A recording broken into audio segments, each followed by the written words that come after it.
every pageant, there is one winner, and there are many, many more women who do not walk away with the crown.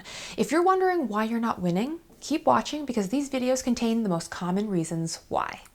The number one reason why you're not winning is because you're underprepared. You might be waiting for the last minute for things.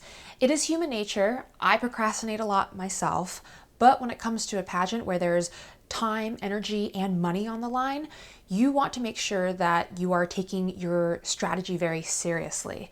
Being underprepared is such a vast umbrella. I could make a bajillion videos on just this topic, but it could mean anything from you getting your wardrobe too late, maybe waiting a little too long for alterations, and then it not fitting right, and that kind of compromising your sense of confidence on stage because you just don't feel 100% in your gown because you waited too long. Being underprepared could also mean something as silly as borrowing someone else's hairspray in the dressing room because you did not pack your own.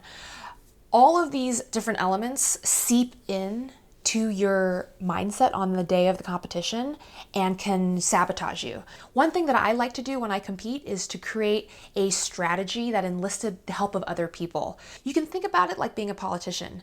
Anyone who runs for governor or president has a team. There's oftentimes a campaign manager, and then the politician just delegates tasks to these people. If you're fortunate enough to have a committee, leverage them. Ask someone to take care of your wardrobe. Ask someone to take care of your interview prep. Ask someone to take care of your online presence and to mentor you on marketing yourself. And if you don't have a team, that is a-okay. I prepared myself on my first 3 pageants. I was just very, very diligent about keeping lists and making sure that I crossed all my T's and dotted all my I's to make sure that I was ready on the big day. This meant everything from packing to doing my workouts leading up to the competition so that I felt good. I also meal prepped my food for the week of the pageant a week before because I knew that I wanted to have access to healthy snacks and nothing surprising that was going to give me gas. So the next reason why you're probably not winning your pageant, and this really applies to contestants who are repeat contenders. You have maybe been going for the same title for a couple years in a row now. It's being over-prepared. If you're over-prepared in your presentation, you can kind of sound rehearsed, canned, and the judges might feel like you want something a little bit too much if you are too perfect. There's a term called being pageant patty, and you don't want to be too pageant patty because you are too predictable and you fall into a stereotype, right, of that really superficial, happy, kind of glazed over look, just very generic, pleasant, but lacking depth. Spontaneity is the spice of life, and when it comes to competition, you want to be unabashedly yourself. So don't be too over-prepared, specifically in interview, because otherwise you can just come off sounding as fake. The next most common reason why you are not winning your pageant is that you're not confident enough. Now, I'm not giving you permission to go off and be super cocky or arrogant or narcissistic. In fact, the opposite. Humility is often rewarded. But you don't want to be too humble. If you're too humble, too quiet, you're not going to be the person that turns heads when you walk into the room. You want to be someone very engaging, someone full of passion, someone who can tell a good story.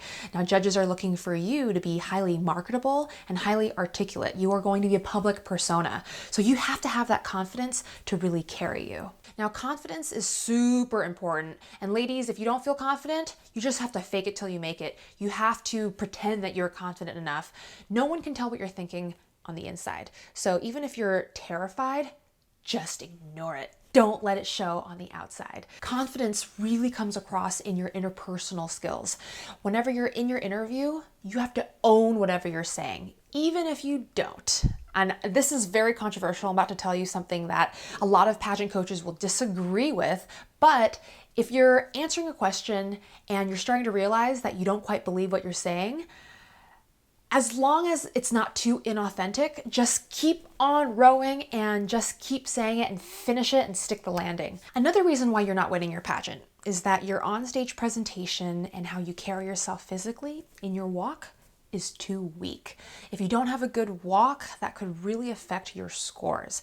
Now, the best way to improve your walk is to work with a coach in person who can physically correct your body. But the next best way is to watch videos online and then take videos of yourself imitating those same walks and looking at them side by side. It's important that you do your research and visually see how you walk compared to the walks at Miss USA, Miss America, Miss Universe, because when you're doing a walk, it might feel good to you, but if it looks funny, how you feel about that walk isn't actually going to help you self-correct. The only way to get that feedback is to watch the videos and to see how your walk measures up to someone else on a professional stage. There are some universal basics to all on-stage presentation: smiles, physical posture, eye contact, alternating the way you smile. I'm looking to a video right here for that. So the next pitfall is that you are not age appropriate enough in your presentation.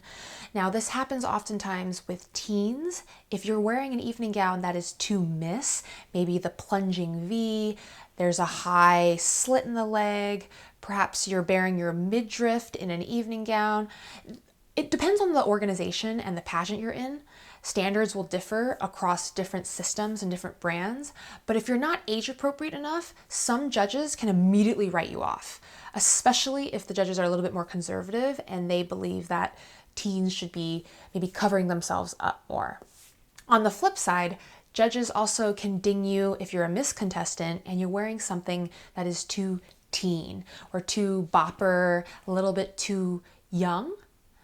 If you're a Miss contestant, they're looking for something sophisticated, something you'd see at the Miss Universe level. If you need help with wardrobe, reach out to someone who is a volunteer or on staff at the organization that you're competing in. They will know best, and just as a little tip here, make sure you ask questions in the form of this or that rather than open-ended ones, because it's a lot easier for someone to say, I like this on you, rather than that, as opposed to coming up with the answer from nothing. Another thing you have to watch out for is having a bad attitude and developing a reputation around that.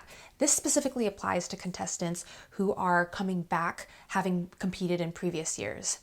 How you conduct yourself when you don't win a pageant speaks volumes about your character. And in a pageant, you are constantly being watched.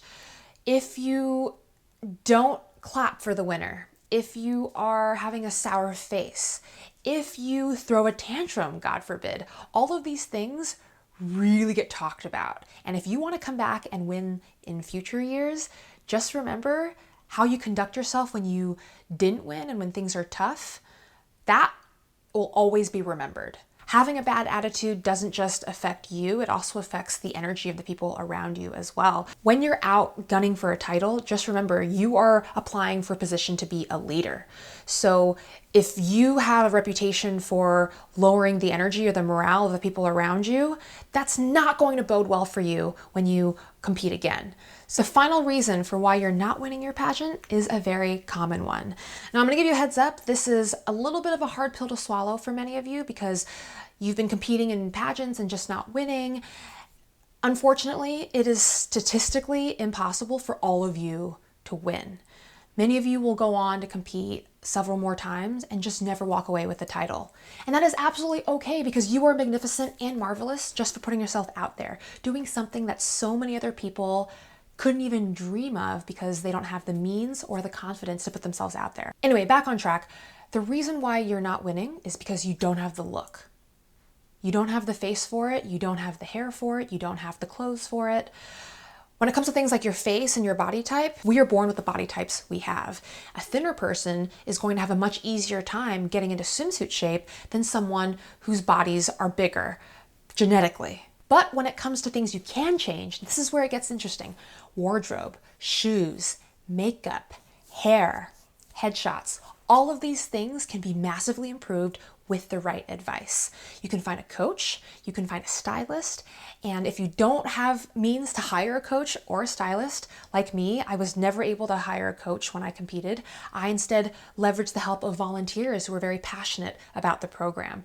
Here is one tip.